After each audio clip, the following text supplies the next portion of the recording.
আচ্ছা ঠিক আছে, তাহলে আজকে আমরা দ্বিতীয় চ্যাপ্টার থেকে শুরু করি, চ্যাপ্টার 2।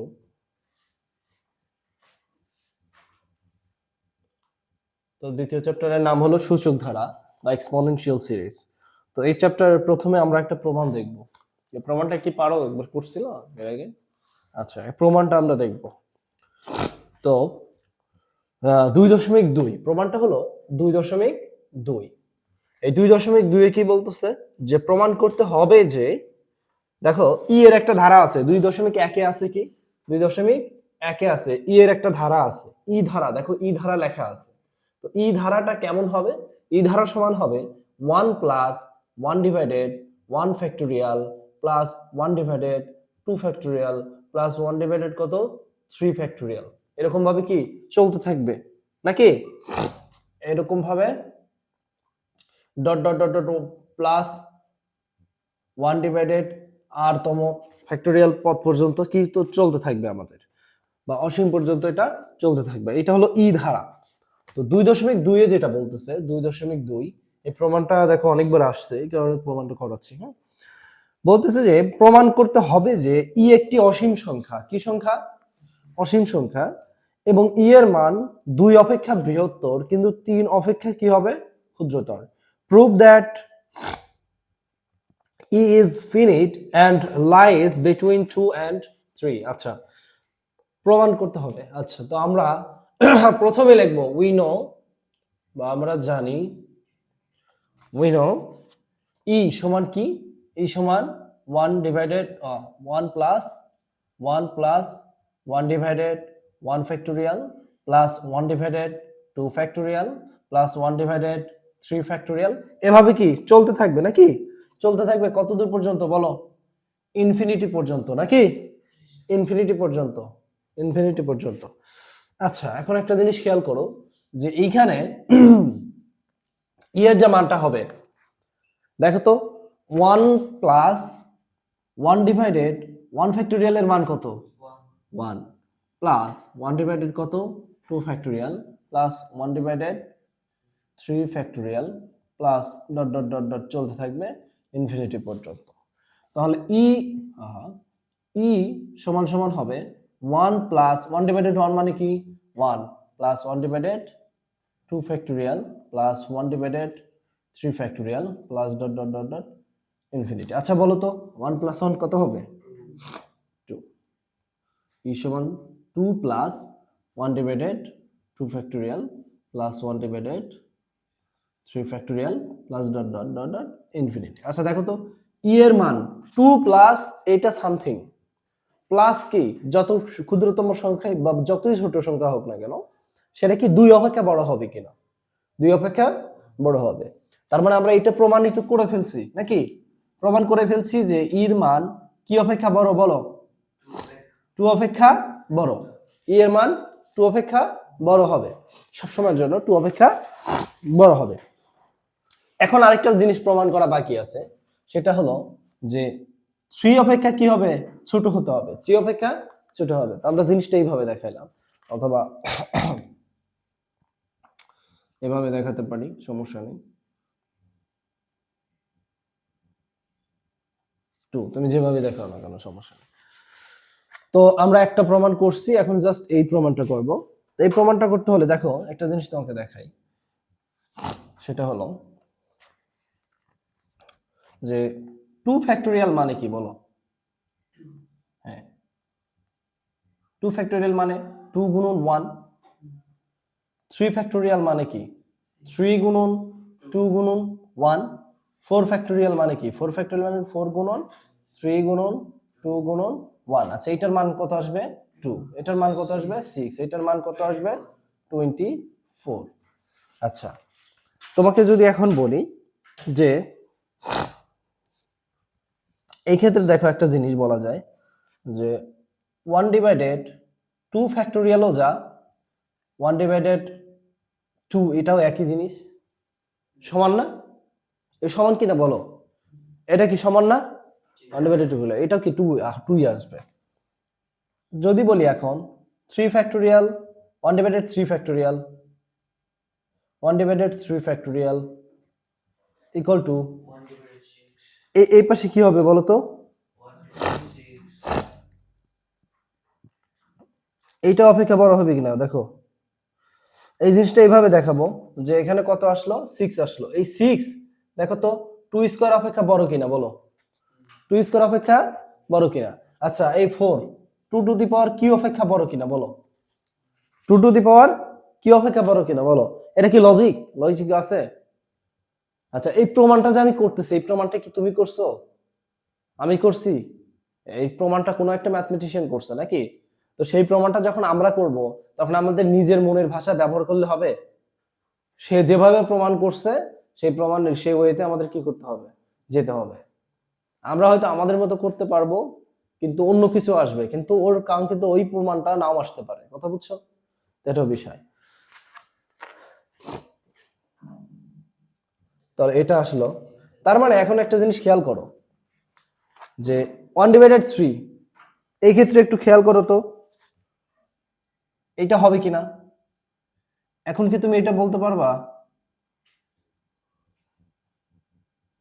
দেখো তো এইটা কি লজিক? লজিক্যাল? কিভাবে লজিক্যাল? 1/6 আর 1/4 কোনটা বড় হবে? 6টা বড় হবে। বড় হবে কি 1/4। সেম ভাবে কি আমরা এটা ভাবে লিখতে পারি যে 1 কত 4 নাকি 1/4? আচ্ছা ইকুয়াল টু আমরা সরি লিখতে পারি কি 2 টু দি পাওয়ার কি। এটা কি লজিক্যাল লেখা যায়? এভাবে কি ধারাটা আমরা লিখতে পারি না অনুরূপ ভাবে? আমরা এই কথাটাই লিখবো যে অনুরূপ ভাবে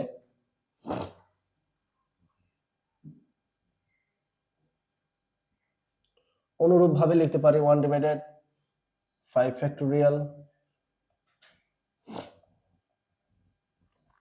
লিখতে পারি 4, আবার লিখতে পারি 1/ফ্যাক্টোরিয়াল। আচ্ছা এভাবে চলতে থাকবে ডট ডট ডট ডট ইত্যাদি। এখন দেখো তো একটা জিনিস আমি লিখবো equal to 1 plus 1/1 factorial plus 1/2 factorial plus dot dot dot dot infinity. একটা জিনিস খেয়াল করো dot dot dot dot infinity. এইটার সে কি এইটা বড় হবে কিনা 1 plus 1/1 factorial plus 1/2 factorial plus 1/3 factorial. দেখো এখন এখন না এটা আমি একটু করলাম বোঝানোর জন্য। দেখো এখনো কিন্তু বড় হয় নাই, এখনো কিন্তু বড় হয় নাই। এই গ্রেটার আমরা যে এটা দিলাম এটা কি বড় এখনো হইছে? এখনো কি হইছে? এটার থেকে এটা বড় হইছে? দেখো তো হিসাবে একই ধারা না? একই ধারা কিনা বলো। কিন্তু আমরা যে দেখো দেখো তো এই 1 ফ্যাক্টোরিয়ালের পরিবর্তে এখানে কি বসাই 1 বসাই। দেখো একটা জিনিস দেখো 1 বসালে এটা কত আসবে 1 আসবে। এখানে 2 ফ্যাক্টোরিয়াল পরিবর্তে আমরা এখানে কত বসাবো 2 নাকি 2 এর উপর পাওয়ার কি 1। এটার পরিবর্তে আমরা কি লিখতে পারি 2 টু 2 স্কয়ার প্লাস সেম ভাবে আমরা লিখতে পারি 2 টু দি পাওয়ার কিউ।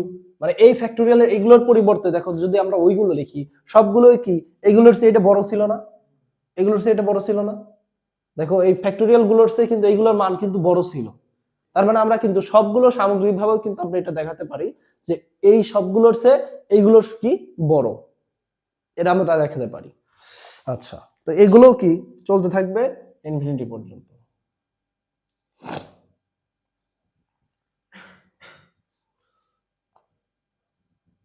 কিন্তু দেখো এই ক্ষেত্রে আমরা একটা কাজ করব, ওয়ানটাকে আমরা বাইরেই রাখবো আর এই ওয়ানটাকে আমরা ব্র্যাকেট দিয়ে দেখাবো। আচ্ছা দেখো তো a plus B plus C এই জিনিসটা একই কথা, আর a প্লাস ব্র্যাকেট দিয়ে b প্লাস সি এটা কি একই কথা না? আমরা এই ওয়ানটাকে আমরা বাইরে রাখবো আর এইটাকে আমরা কি করব একটা ব্র্যাকেটে আটকায় দেব। কেন দেব? যেন এটা একটা দেখে একটা ধারা মনে হয়, এটা একটা দেখে কি মনে হয় ধারা মনে হয়। তো এই এখান থেকে আমাদের সলিউশনের বিষয় যে এখানে যা আছে সেম, এটা তো ইর ধারা। আমরা কি করব এইটা সলিউশন করব। এইটা একটা গুণোত্তর ধারা। এটা কিসের ধারা? গুণোত্তর ধারা। তো গুণোত্তর ধারার একটা সূত্র আছে, দেখো তোমাদের বইয়েই আছে। কয় পৃষ্ঠা এটা? 28 পৃষ্ঠা। একটা সূত্র আছে, সূত্রটা একটু সাইড নোটে দেখো। সূত্রটা হলো যে গুণোত্তর ধারার যোগফল s a into r two the power n minus 1 divided কত r মাইনাস 1 যখন কিনা আর এর মান 1 অপেক্ষা বড়। আবার আরেকটা সূত্র হবে a into 1 minus r to the power n divided 1 minus r, যখন কিনা আর এর মান 1 অপেক্ষা ছোট। আর এর মান 1 অপেক্ষা ছোট। এখন আমরা হিসাব কিন্তু ওইটুকু করব না, আমরা এইটুকু কোনো হিসাব করব না, করব কোন ধারা, এইটুকু ধারা। তার সাথে কিন্তু 1 অটোমেটিক্যালি কি আগে থেকে যোগ অবস্থায় আছে। তো আমরা এই ধারার সাথে একটা জিনিস দেখো, এই সূত্রটা কখন বসবে আর এই সূত্রটা কখন বসবে। এই সূত্র তখন বসবে, এখন আর কি আর এ কি, আর হলো অনুপাত, আর হলো অনুপাত, দ্বিতীয় পদ থেকে প্রথম পদের অনুপাত, সেটা হলো আর এর মান বা রেশিও, তুমি যেটা ভাবে মনে রাখতে পারো, সমস্যা নেই। হ্যাঁ, আর এটা হলো প্রথম পদ, এ হলো প্রথম পদ। তাহলে এখানে একটু খেয়াল করো তো, তাহলে আমাদের কোন সূত্রটা বসাতে হবে, আর এর মান দেখি কত আসে। আর মানে কি অনুপাত, দ্বিতীয় পদ কত ছিল বলো তো, ডিভাইডেড 1। তার মানে এটা ক্যালকুলেশন করলে 1 ডিভাইডেড 2 গুণন 1 এর নিচে কি 1 আছে, তাহলে 1 ডিভাইডেড 1 ই আসবে। এটার মান কত আসবে, হাফ নাকি। আর এর মান আলটিমেটলি কত আসবে বলো, আর এর মান আসবে, সুতরাং আর এর মান আসবে হাফ। আচ্ছা, হাফ কি 1 এর থেকে বড় না ছোট? ছোট। তো 1 থেকে, হ্যাঁ 1 থেকে ছোট, তাহলে 1 থেকে ছোট হলে কোন সূত্রটা বসবে, এটা বসবে। তো এটা আমরা হিসাব করি এখানে, এখানে যদি হিসাব করি, এখানে দেখো তো এর মান কি কত হবে বলো, 1 না। আর এর মান পেয়ে গেছি না, তাহলে আমরা একটু বসাই। সুতরাং s ইকুয়াল টু, আমরা এটা আলাদাভাবে বসাই নাকি, ক্যালকুলেশন কিন্তু এটা আলাদাভাবে করে নিলে হয়। আচ্ছা ঠিক আছে, এখানে আমরা করে নিচ্ছি। s ইকুয়াল টু কত, এর মান কত বলো 1, 1 মাইনাস আর এর মান কত হাফ, হাফের উপর পাওয়ার কত হবে বলো n, n কত, n তম পদ পর্যন্ত আমরা গেছি, আমরা কত দূর পর্যন্ত গেছি, ইনফিনিটি না, ইনফিনিটি গেছি। আচ্ছা ইনটু, আচ্ছা কিছু নাই, তারপরে আছে কি 1 মাইনাস কত হাফ। আচ্ছা এই কাজটা সেম কাজটা আমরা এই বরাবর করব, মানে আচ্ছা এইটুকু টোটালটা দেখো তো, আমরা এখান থেকে ইকুয়াল টু দিলাম, ইকুয়াল টু দিলে এই টোটালটাকে আমরা ই ধরে নিতে পারি না, এটার পরিবর্তে কি আমরা ই ধরে নিতে পারি, এটাকে যদি আমরা ই ধরি, তারপরে কি আসতেছে বলো 1 প্লাস 1 প্লাস নাকি, এইটুকু আসতেছে কি বলো, এটুকু আসতেছে হলো 1 ইন্টু 1 মাইনাস হাফ, তারপর উপর পাওয়ার ইনফিনিটি ডিভাইডেড কত 1 মাইনাস হাফ, বিষয়টা এমন আসলো নাকি। আচ্ছা ই 1 প্লাস, এখানে কোনো কিছুর পাওয়ার যদি ইনফিনিটি হয় তো সেটার মান কত হয় 0, তাহলে 1 এর সাথে 1 গুণন হলে উপরে কত হবে 1 1ই, আর নিচে কত, এখানে আছে কত 1 মাইনাস হাফ, তাহলে হাফের এখানে কি 2 লসাগু আসবে, 2 লসাগু আসবে নাকি, 2 লসাগু আসলে এখানে 2 গিয়ে 1 এর সাথে গুণন হলে 2 আঁকে 2 মাইনাস 2, 2 এর ভিতরে একবার যায়, এককে 1। তাহলে এখানে আমরা দেখি ই 1 প্লাস 1 ডিভাইডেড 1 মাইনাস 1 ডিভাইডেড 2, তাহলে এটা একটু খেয়াল করলে দেখবা ই 1 প্লাস 2 ডিভাইডেড 1, তাহলে কত আসতেছে এখানে 2 আসতেছে নাকি। সুতরাং আমরা বলতে পারি যে ই এর মান 1 প্লাস 2, 1 প্লাস 2 হলে, সুতরাং ই এর মান 3 অপেক্ষা কি হলো ছোট হলো। তার মানে আমাদের সেই কাঙ্ক্ষিত প্রমাণটা কি আসলো, যে ই এর মান 3 অপেক্ষা ছোট কিন্তু কি 2 অপেক্ষা বড়, আমাদের সেই সূত্র প্রুভড।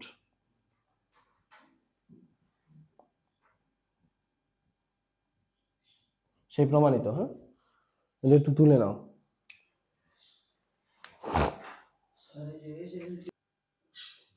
আচ্ছা ঠিক আছে, তাহলে আমরা উদাহরণ 2 নাম্বারটা দেখব, ম্যাথ করা শুরু করি। বলতেছে দেখাও যে show that 1 divided 2 factorial plus 1 plus 2 divided কত 3 factorial plus 1 plus 2 plus 3 divided 4 factorial plus 1 divided 2 plus 3 4 plus dot dot dot dot চলতে থাকবে 5 ফ্যাক্টোরিয়াল প্লাস চলতে থাকবে। তো এইটা সমান আমাদের দেখাতে হবে হাফ ইন্টু ই।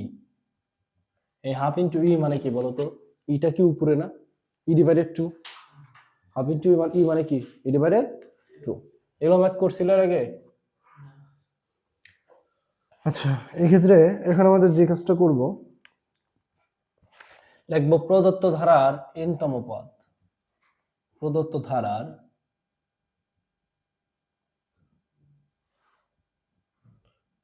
n তম পদ tn, প্রদত্ত ধারার n তম পদ tn ধরলাম, ইকুয়াল টু আমরা বলতে পারি যে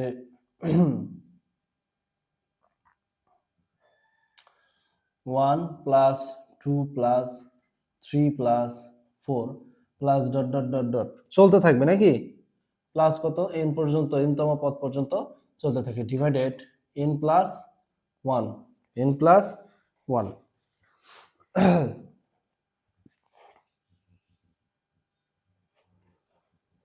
আচ্ছা, উপরে যে ধারাটা তৈরি হয়েছে দেখো তো, নিচের ধারাগুলো দেখো তো, একটু খেয়াল করো নিচের ধারাগুলো কেমন। এইটা যদি আমরা n ধরি, n থেকে কি এক বেশি না, n থেকে কি এক বেশি না, তো ডিভাইডেড কি, আর এরা কি সবগুলো কি ফ্যাক্টোরিয়ালে আবদ্ধ না, ফ্যাক্টোরিয়ালে, ঠিক আছে। আর উপরের ধারাটা আমরা লিখলাম n তম পদ পর্যন্ত যাবে। এখন উপরের ধারাটা দেখলে তুমি একটা জিনিস খেয়াল করবা, যে উপরের ধারাটা এটা সমান্তর ধারা, কি ধারা, সমান্তর ধারা। অথবা তুমি এইদিকে দেখো, এটা দেখো, একটা সূত্রই তোমাদের বইয়ে আছে, কি আছে, যে এরকম যদি হয় 1 plus 2 plus 3 plus 4 dot dot dot plus n তম পদ পর্যন্ত চলে, তাহলে n into n plus 1 divided কত হবে, 2 হবে। এটা একটা তোমাদের বইয়ে ডিরেক্ট সূত্রই দেওয়া আছে, বুঝছো। তাহলে যদি আমি একটু হিসাব করি, যে এইটুকু সমান সমান আমরা কি লিখতে পারি, n into n plus 1 divided কত, 2। আর এর ভিতরে আরেকটা জিনিস তোমাকে দেখাই, দেখো 7 ফ্যাক্টোরিয়াল মানে কি, জিনিসটা আগেও হয়তো বুঝাইছি। 7 ফ্যাক্টোরিয়াল মানে কি, যে 7 গুণন কত, 6 গুণন কত বলো, 5 গুণন 4 গুণন 3 গুণন 2 গুণন 1। তোমাকে যদি বলি 6 ফ্যাক্টোরিয়াল বা 8 ফ্যাক্টোরিয়াল, তুমি কি বলবা, 8 গুণন 7 গুণন 6 গুণন 5 গুণন 4 গুণন 3 গুণন 2 গুণন 1। একটা জিনিস দেখো তো, এইটুকু সমান সমান আমরা কি 7 ফ্যাক্টোরিয়াল বলতে পারবো, এইটুকু সমান 7 ফ্যাক্টোরিয়াল বলতে পারি না, তাহলে এইটুকু সমান সমান আমরা কি বলতে পারি, 7 ফ্যাক্টোরিয়াল। তার মানে এই 8 ফ্যাক্টোরিয়াল সমান সমান আমরা লিখতে পারি 8 ফ্যাক্টোরিয়াল 7, লেখা যায় না। আচ্ছা, এইটা কি যদি আমরা এখন n কল্পনা করি, যে যে কোনো নাম্বার হতে পারে, তাহলে এখানে আলটিমেটলি কি হচ্ছে, যে 8 থেকে কি 8ই ছিল, তার মানে n থেকে এখানে কে থাকবে, nই থাকবে নাকি। ফ্যাক্টোরিয়ালের ভিতরে দেখো 8 থেকে 1 কমে গিয়ে কত হয়েছে, 7 হয়েছে, তার মানে এখানে n থেকে 1 কমে গিয়ে কি হয়ে যাবে, কোনো একটা সংখ্যা হবে, কিন্তু সেটা হবে n-1। তার মানে দেখা যাচ্ছে কোনো একটা ফ্যাক্টোরিয়াল কোনো সংখ্যাকে যদি আমরা বাইরে নিয়ে আসি, দেখো তো বাইরে নিয়ে আসছি না, তাহলে ভিতরে কি 1 কমে যায়, ভিতরে 1 কমে যায়। তাহলে এখানে সেম ভাবে দেখো, আচ্ছা এরপরে যে কাজটা করব এটা আমি করতে গিয়ে দেখাই, n ইন্টু n প্লাস 1 আর ডিভাইডেড 2 কি নিচে হবে না, 2 ইন্টু কি হবে বলো, n প্লাস 1। আচ্ছা একটা জিনিস দেখো,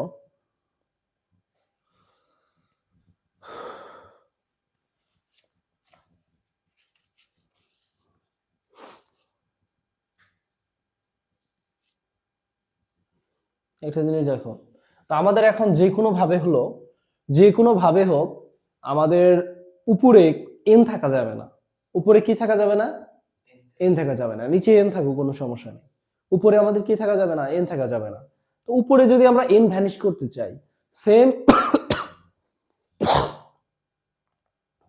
সেম জিনিসটা তো নিচেও থাকা লাগবে নাকি। ধরো উপরে আছে 5, এই 5টা 5 গুণন 7 এরকম আছে, তো আমরা যদি 5 ভ্যানিশ করতে চাই, তাহলে নিচে নিচে ধরো যে আছে 7, আর কি লাগবে, যদি 5 ভ্যানিশ করতে চাই এখানে আমাদের একটা 5 নিয়ে আসতে হবে, কিংবা নিচের 5 যদি ভ্যানিশ করতে চাই, উপরে একটা 5 ছিল না সেটা আমাদের নিয়ে আসতে হবে, বিষয়টা হলো এমন। এটা নিয়ে আসবো কিভাবে, দেখো উপরে আছে n ইন্টু n প্লাস 1, আর নিচে এই n প্লাস 1 কে আমরা বাইরে নিয়ে আসতে পারি না নিয়ম অনুযায়ী, তো বাইরে যদি নিয়ে আসি n ইন্টু n প্লাস 1, দেখো তো, আর ভিতরে 1 কমে যাবে, কি হবে, মাইনাস ওয়ান, তাই মাইনাস ওয়ান প্লাস ওয়ান কি কাটা যায় না, আর এইটা এটা কি গেল, কাটা গেল, তার মানে n divided 2 into factorial n। বিষয়টা এমন হলো না? আচ্ছা, এইটাকে আমরা n, দেখো তো nটাকে যদি আমরা আবার এবার বাইরে নিয়ে আসি কি হবে, 2 n n মাইনাস ওয়ান। এখন n কাটা যায় না, আলটিমেটলি কি দাঁড়াইলো, 1 ডিভাইডেড 2 n মাইনাস ওয়ান। এটা আমাদের কাঙ্ক্ষিত সেই ধারার একটা পদ আসলো, বুঝছো? এটা আমাদের সেই ধারার পদ আসলো। আচ্ছা,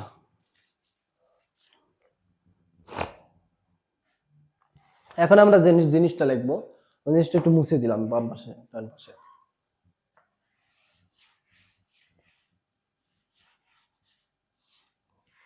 আজকে একটা ম্যাথই করাবো। দেখো এখানে এটা কি আসলো বলো তো, টিএন না, তমপদের একটা সূত্র আসলো, হ্যাঁ, একটা ধারা আসলো। এই ধারাতে আমরা কি করব, এন এর মান 1 2 3 4 এভাবে যে কোনো সংখ্যা আমরা বসাবো, স্বাভাবিক সংখ্যাগুলো বসাবো। এন এর মান